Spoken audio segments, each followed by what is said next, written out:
स्वागत है आप सभी का मेरे YouTube चैनल स्टडी टूल्स में। तो आज हम जो है प्रश्नावली 5.1 के क्वेश्चन नंबर 4 के 7वें क्वेश्चन को सॉल्व करेंगे, जिसमें कि दिया हुआ है 0, -4, -8, -12।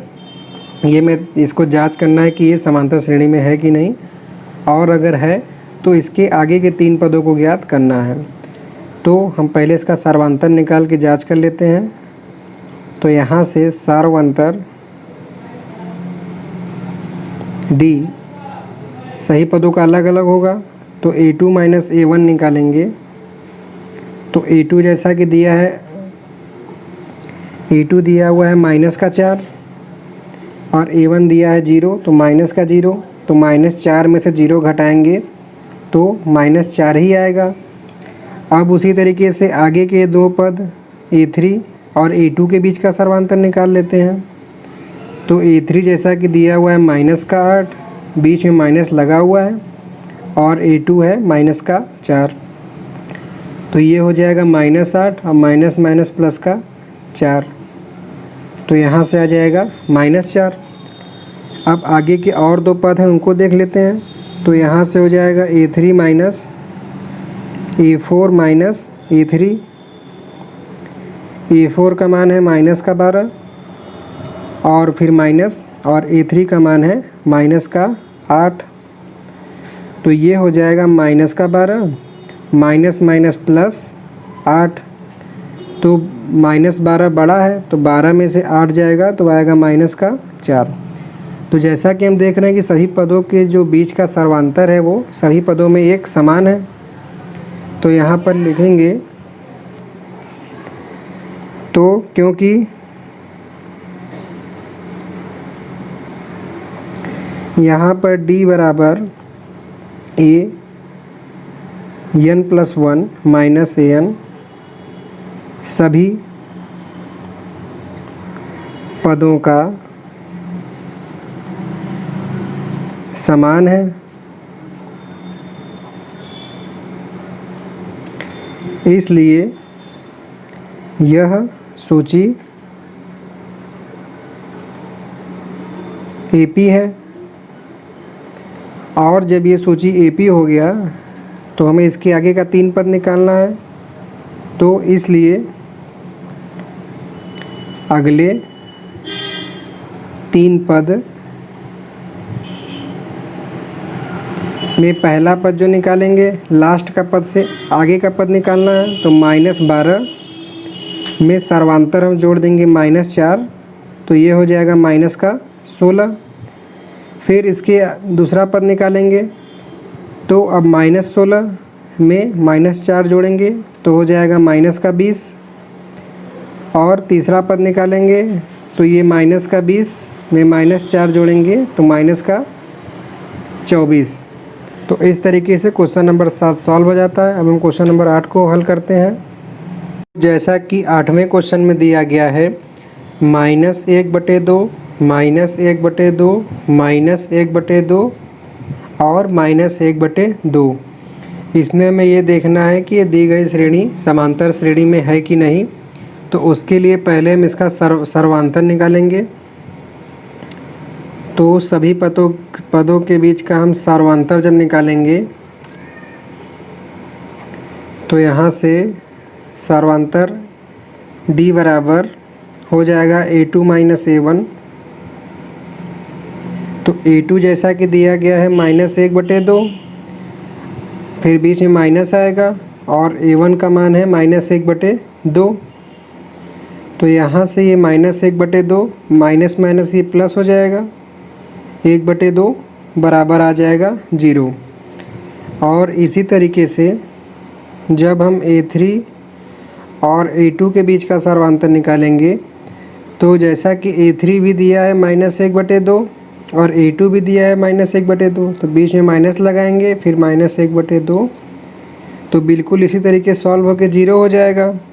और इसी तरीके से A4 और A3 का जब हम देखेंगे, तो ये भी -1/2 -1/2 से 0 हो जाएगा। तो यहाँ पर हम देख रहे हैं कि जो इनके बीच का सर्वांतर दिया हुआ है वो सभी का समान है जो कि 0 दिया हुआ है। तो हम लिख सकते हैं क्योंकि सार्वंतर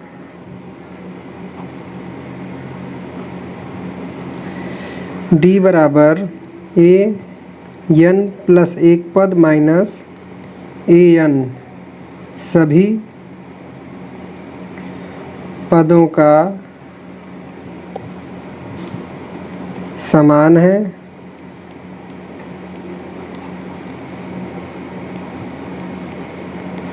तो जब सर्वांतर समान है तो इसलिए यह सूची AP में है,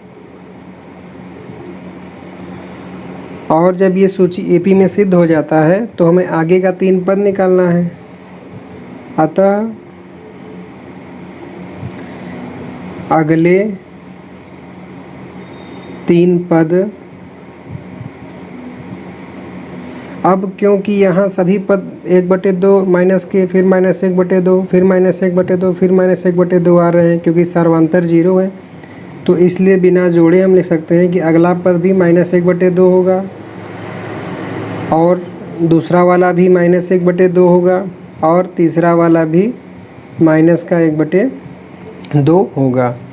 तो इस तरीके से 8वां क्वेश्चन भी सॉल्व हो जाता है। अब हम 9वें को सॉल्व करेंगे।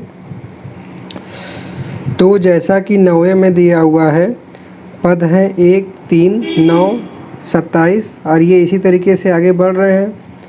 तो हमें क्योंकि दिखाना है कि ये जो श्रेणी दी गई है ये AP में है कि नहीं, ये हमें पहले जांच करना है। तो इनका हम पहले सार्वंतर निकाल लेते हैं।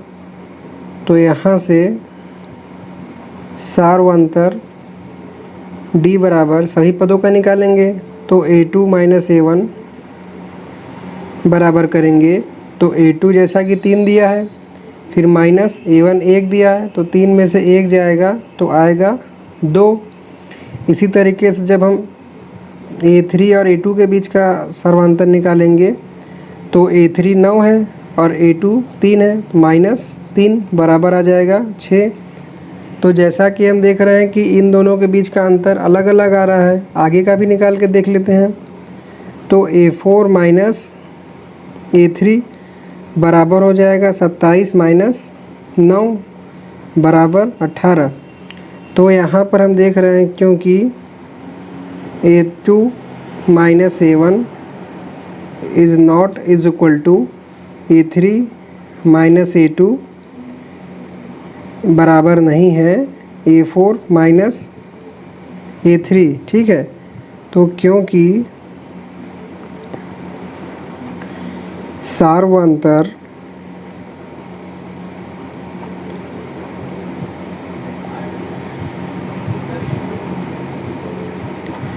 D समान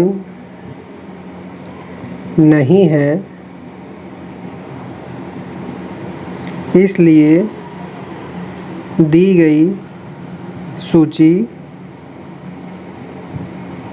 AP नहीं है।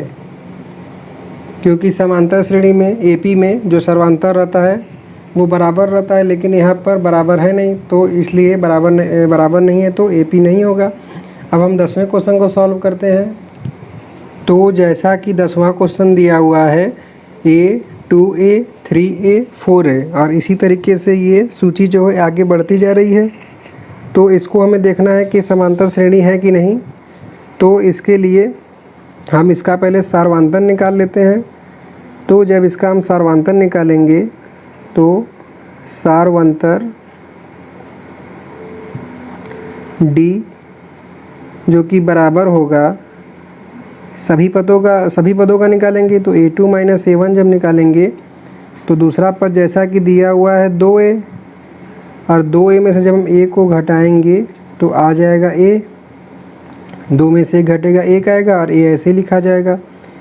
फिर आगे के 2 पदों का निकाल के देखेंगे तो यहाँ से A3 - A2 करेंगे, तो यहाँ से A3 का मान जैसा कि दिया गया है 3A, 3A में से 2A घटाएंगे तब भी A आ रहा है।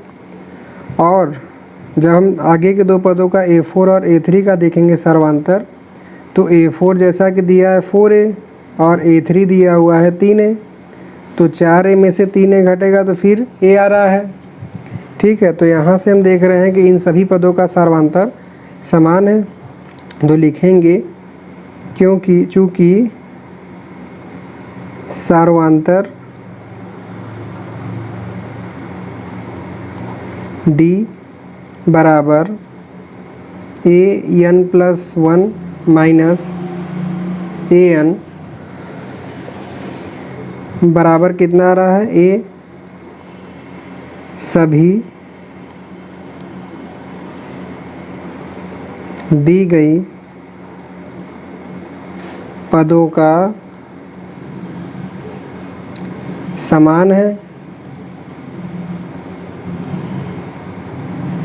तो जब सर्वांतर समान है तो इसलिए दी गई सूची AP में है। तो जब दी गई सूची AP दिख जा रहा है तो हम आगे का 3 पद निकालेंगे। तो अतः अगले 3 पद हो जाएंगे, क्योंकि श्रेणी में 4A तक पद दिया गया है। तो इसके अगला पद निकालने के लिए हम इस 4A में जो सभी पदों का बराबर सर्वांतर आ रहा है इसमें A को जोड़ देंगे। तो 4A + A बराबर हो जाएगा 5A। इसी तरीके से अगला पद निकालेंगे तो 5A में सर्वांतर A जोड़ देंगे तो आ जाएगा 6A। और अगला तीसरा पद निकालेंगे तो 6A में हम सर्वांतर जोड़ देंगे A, तब ये हो जाएगा 7A। और इस तरीके से 10वां क्वेश्चन भी सॉल्व हो जाता है। तो अब हम जो है 11वें क्वेश्चन को सॉल्व करते हैं। तो 11वां क्वेश्चन जैसा कि दिया गया है A²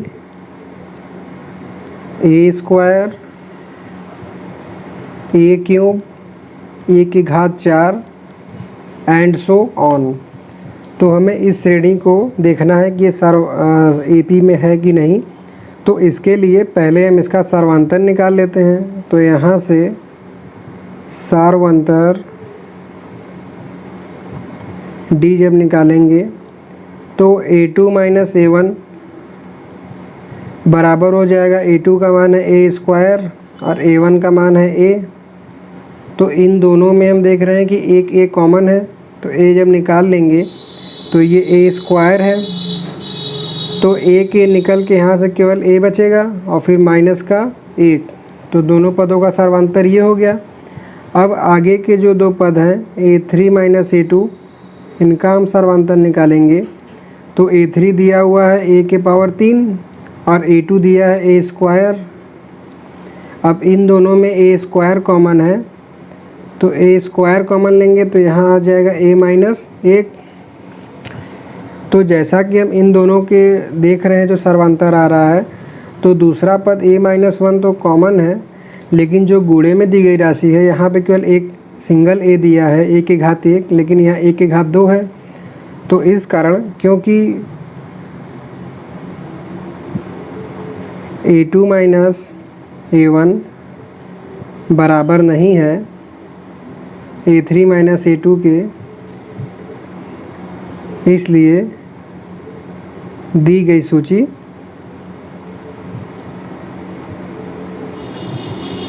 AP नहीं है। या तो आप यहाँ ये भी लिख सकते हैं कि क्योंकि यहाँ सर्वांतर बराबर नहीं है इसलिए दी गई सूची AP नहीं है। तो आशा करता हूँ कि बताया गया सभी सवाल आपको अच्छे समझ में आया होगा। तो प्लीज़ वीडियो को लाइक कीजिएगा, और अगर अभी तक आपने हमारे चैनल को सब्सक्राइब नहीं किया है तो प्लीज़ सब्सक्राइब कर लीजिएगा। यहाँ आपको पर डे एक नया क्वेश्चन सॉल्व करके बताया जाता है। और किसी प्रकार की कोई प्रॉब्लम हो तो कमेंट जरूर करके बताइएगा।